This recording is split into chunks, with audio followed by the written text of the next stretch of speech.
Hi, you are tuned in to the Power and Energy News channel, ESI Africa. Today I am joined by Hasnayn Ebrahim, the Managing Director at Africa Infrastructure Advisors South Africa.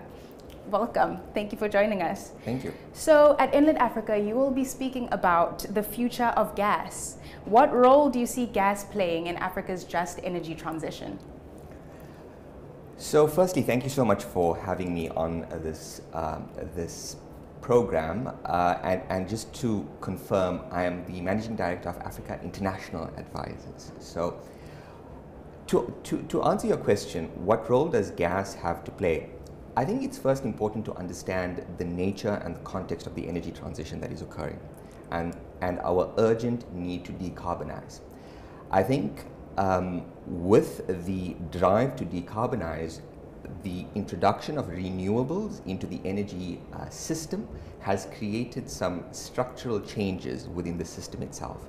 And I think we need to understand the limitations that renewables has introduced. Limitations such as grid instability, a lack of certainty in terms of dispatchable power.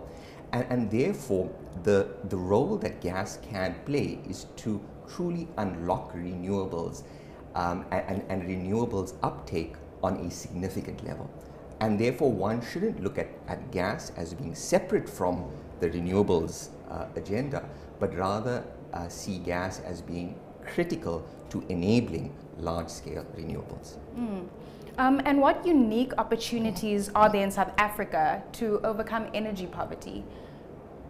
So I think the first thing to appreciate is the fact that energy to an extent, or resources to an extent, knows no national boundaries. Right? So where there may be gas reserves, it may not necessarily be in South Africa, but that can benefit South Africa and the region as a whole.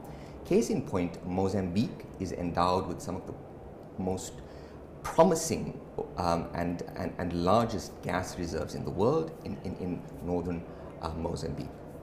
Likewise, Namibia has got amazing gas reserves and amazing gas finds, recent gas finds in southern Namibia.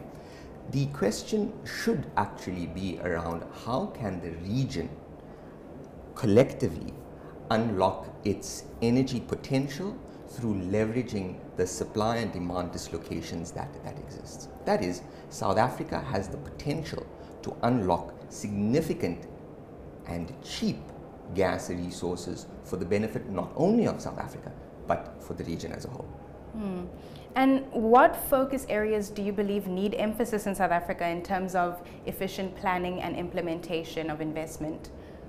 That is a critical question, right? I think without the policy certainty, no investment actually will flow. Now, one of the areas where I think there has been a lack of clarity, I would say, has been the role that gas can and should play. So the first component is the IRP makes some provision for gas, in our view, inadequate provision for gas. And I think that the reason why it's made inadequate provision for gas is on the basis that the gas resources that are being looked at are international gas resources, i.e. LNG, and not necessarily domestic gas resources, that is, or the regional gas resources in that regard. So I think firstly, by taking a regional view and driving towards policy harmonization on a regional basis, where South Africa can potentially import possibly electrons or even molecules through a regional IPP program can unlock significant value in that regard. But I think at the heart of this is to ensure that we have policy certainty and that we drive towards greater policy convergence from a regional perspective. Thank you so much. Those are all the questions I have for today. For all of those who are watching, be sure to like, share, and subscribe. I'll see you in the next video.